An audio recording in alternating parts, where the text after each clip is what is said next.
is enough said. What's up, Heat Nation? Your boy Ernest here, back with another Miami Heat Talk. No, this isn't a Miami Heat Talk episode. I got my boy Amir back from Team to Be Miami Heat. Ladies and gentlemen, this is another episode of Dos Minutos. Before we get started, Amir, how you doing, my brother? Doing good, man. It's been a while since we've done a video together. So we just did one on my channel. So go check that out. But excited to be here on Ernest's channel once again. So thank you for having me. And pretty excited to watch some playing games actually tonight. So we got our big game tomorrow, obviously. But I'm pretty excited to see that Warrior game tonight. So absolutely. And look, my man, we're just going to cut right to it. Guys, don't forget, like, share, subscribe. You know the drill. Team to Be Miami Heat. My boy just hit 2,500, getting the 3,000. Anyways, huge game tonight. Golden State Warriors play against the Memphis Grizzlies. Why am I talking about that right now? This ain't a Warriors channel, but Jimmy Butler, who did play for the Miami Heat, plays for the Warriors now. Miami Heat, who own the Golden State Warriors 2025 draft pick, which is top 10 protected, which means if the Golden State Warriors finish bottom 10, they keep their pick. That ain't happening. The Heat's getting their pick. So the real question is, where is that going to fall? If Golden State makes the playoffs, it can be anywhere from the 18th to the 20th pick. But if Golden State doesn't make the playoffs and they fall into the lottery, the Heat can probably have their pick anywhere from like 12 to 14. And then if we lose tomorrow, we keep our draft pick, but we lose protections for 2026 and 2028. So, Amir, I know Jimmy Butler's caught in a lot of flack. I know there's been a lot of heat, a lot of garbage thrown at him. So Heat fans are going crazy. You have some Heat fans that want Golden State, that Jimmy Butler to win. Some want him to lose. I want to hear from you, brother. What's your thoughts on these play-in games? I mean, I technically should be rooting for them to lose and not even make the play-in. That's going to be tough because they got a home game against Memphis. Then they play – if they lose that game, Memphis gets the 7th seed, and then they will play the winner of the Kings and Mavs game, which I just can't see any of those two teams beating the Warriors, right? So if the Warriors do somehow lose tonight, which is possible because the Grizzlies are a pretty good team, they just have dealt with injuries, and they did fire their coach 2 weeks before the playoffs when they were the 4th seed at the time. So you never know. The NBA has been a crazy shit show. So it is better for the Miami Heat for them to not make the playoffs. That's not going to happen. They're going to make the playoffs anyway. Yeah. So we're probably going to get like the 19th pick or so, which is totally fine, man. If you look at history, like the 18th through the 20th, like players like Joe Dumars, Tyrese Maxey, David West, Zach Randolph, Jeff Teague, Leandro Barbosa, then if you go to the anomalies, Tony Parker, Manu Ginobili, Jokic, like Jimmy Butler, Draymond Green, like shit can happen. We're still in a good position, but I am one of those probably few Heat fans out there that want the Warriors to win a championship this year because I know the Heat aren't. And I live in San Francisco. Me and Jimmy Butler live in the same city. I never thought I would say that. I'm a Miami Heat fan from California. Jimmy Butler lives where I live now. I'm not a Warrior fan. I like one team, the Miami Heat only. But I am upset with what happened, obviously what transpired. I'm upset the way that Jimmy Butler went out, load managing in that Pelicans game, in that Pacers game, basically standing in the corner and quitting and demanding a trade. It sucks that he kind of ruined his value too, to a certain degree. That's why we could have traded him this offseason, which we didn't, or he could have requested a trade politely behind the scenes and we could have got more value, maybe 2 picks, right? He did burn a bridge, but I understand. We didn't get him enough help. The front office, effed up with roster construction and all the stuff in the past where they gave away and packed draft picks to get off players. So I'm upset, but also I freaking love Jimmy Butler for what he did. No one expected him to do what he did in 2020, taking us to the finals in the bubbles, taking us to the finals 2 years ago as an 8th seed, putting us on his back. I still, to this day, every month or so, watch that game against the Bucks in Miami, 56-point game when we defeated the first seed Bucks. That just gives me chills. I love Jimmy Butler for what he did. I appreciate him, even though I'm a little upset with him right now. He deserved the ring to Miami Heat. and he didn't get one with the Miami Heat, unfortunately. So I love Jimmy enough for what he did that I want him to win a championship with the Golden State Warriors. So I don't know. What is your perspective on that? I mean, dude, you know what? I mean, you're not wrong there. I mean, I've said this so much before, and dude, I mean, I guess we're real dudes. It really takes small bleep energy to be a type of person to look at what Jimmy Butler like leaving and being, oh, F that guy. You were never good in the Heat. You never won a championship. F you. And I've seen some people act that way. Like even platform channels, how people just don't appreciate what Jimmy Butler did for this team. And when the whole saga, one of the first things I said is, I don't want to remember this Jimmy Butler. I will always remember 2020. Standing on that table, just exhausted from carrying this team. The 2022 Jimmy Butler, who in game 6 against the Boston Celtics, when we were down 3-2, 47 points. A LeBron James type of performance from 2012 saves us. And 2023, I mean, there is no greater run, in my opinion, there's no greater playoff run by a team who's never won the championship than that 2023 Miami Heat team, simply because they were an 8th seed. And I know you can say the Knicks were an 8th seed in 99. That was the year after Jordan retired, and the East was so open, it was disgusting. And a lockout, so it was a short Exactly. Season. So, I mean, what Miami Heat did in 2023, to me, was one of the greatest runs in NBA history for a team to never win a championship. So I have nothing but love and respect for what Jimmy Butler has done for this team, especially when he was laughed at for leaving Philadelphia and coming here. Prove them wrong. But I do understand fans' perspective from being upset for Jimmy Butler simply because the way he gave up on this team. But at the end of the day, it's like I looked at what Jimmy Butler did, and the only reason why Heat fans were mad was because we're Heat fans. Think about when you work at a regular company and the company doesn't value you and the company doesn't want to pay you and give you the raise that you deserve. What the hell do you, me, and every single person on this planet do? I'm not valued? Well, I'm going to take my talents and go somewhere else. Yep. And it's crazy because when NBA franchises do that, fans are cool with it. But when a player wants to decide what is best for him, he's ostracized, which makes no sense. So I will never badmouth Jimmy Butler for wanting to leave to get paid. He got that extension for Golden State. Good for him. That's Golden State's problem, not ours. Sorry, you live in California, bro, but you're a Heat fan. But I'm sure everyone can agree. When you look at that contract that Jimmy Butler got, the first thing I thought was Kyle Lowry. Hell no. We're not putting ourselves in that hole again. So I get both perspectives. So the fact that Jimmy Butler is gone, and I don't think Golden State's winning the championship, bro. I'm sorry. I don't mean to burst your bubble, but I don't think they are. I'm just saying I'm rooting for him. You know what I mean? Like I have no ties to any other team except for the Heat. Like, so why not? They're in the why not? I don't think they're losing tonight to Memphis. I mean, if they do, I mean, Jimmy Butler hurt his thigh the last game, but I mean, it's Steph Curry and Jimmy Butler. I mean, I don't even think Golden State should even be in the play-in tournament. Shout out to Harrison Barnes. I love you, my dog.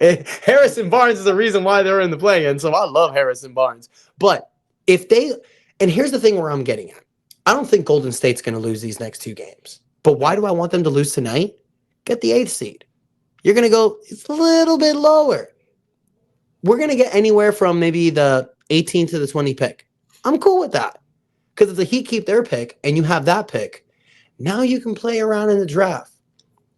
Now you can call teams. Maybe, obviously not the number 1 pick for Cooper Flagg, but you can call teams with the 3rd, 4th, 5th pick, second pick. Yeah, bro.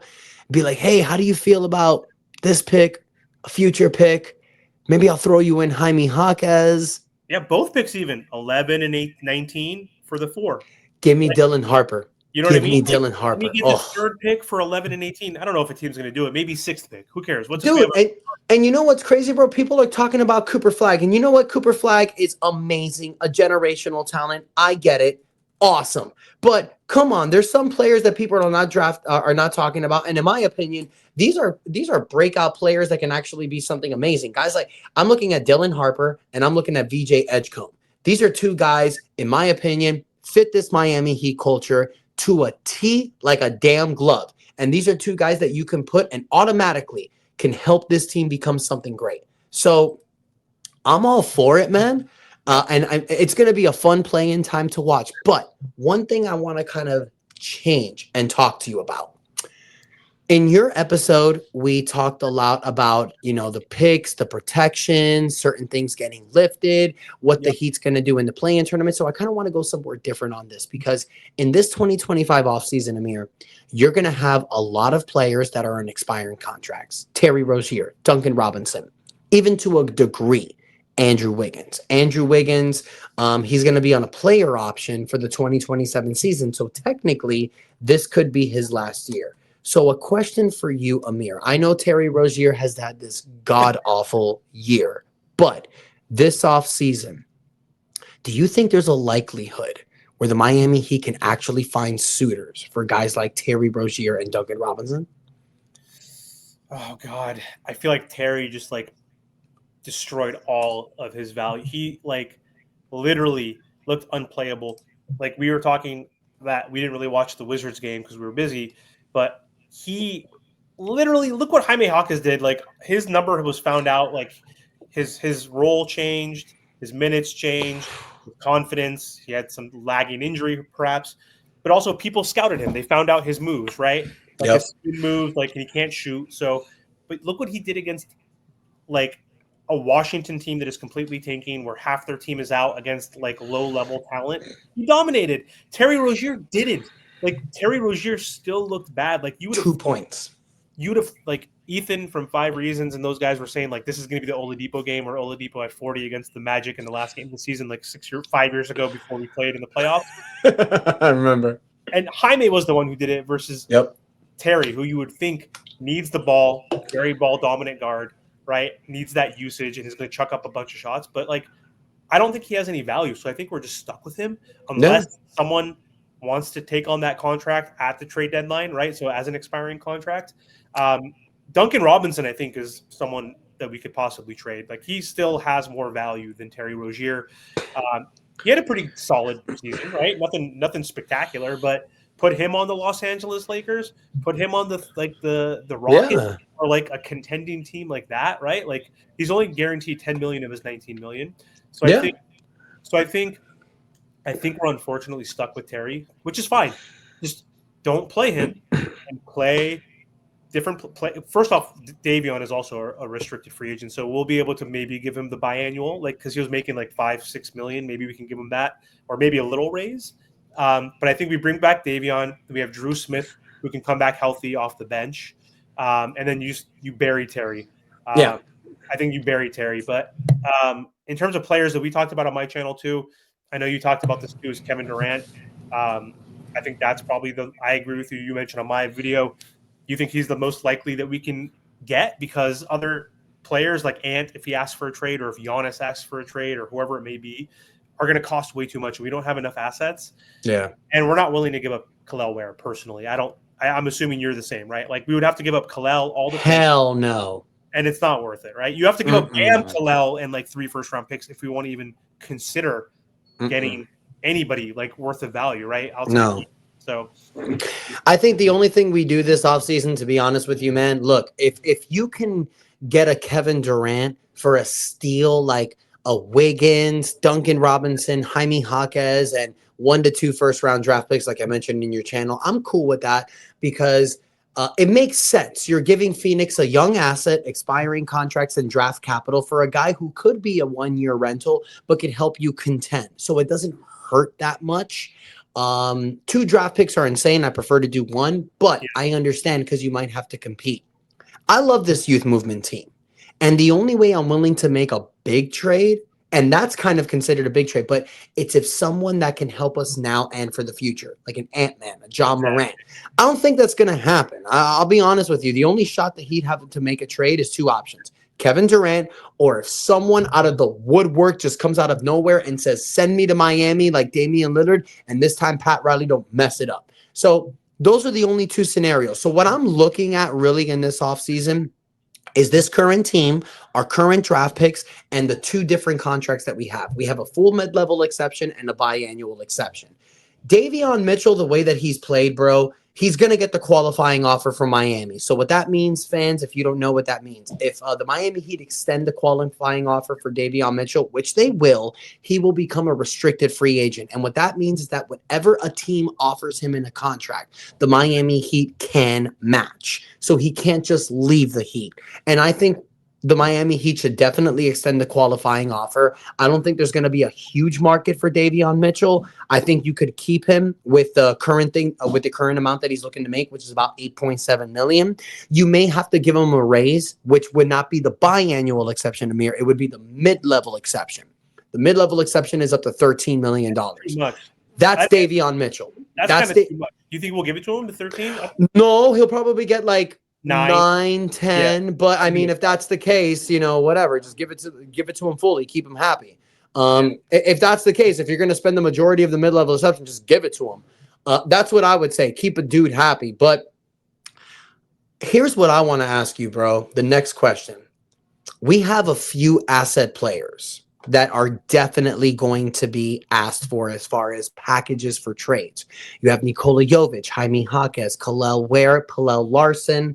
I'm not gonna mention Keshad Johnson and Josh Christopher. I don't think they're gonna be in that bracket. But those 4 players that I just mentioned, realistically, I know I mentioned that I don't want to trade Kel'el Ware, but are any of those players, in your opinion, off limits?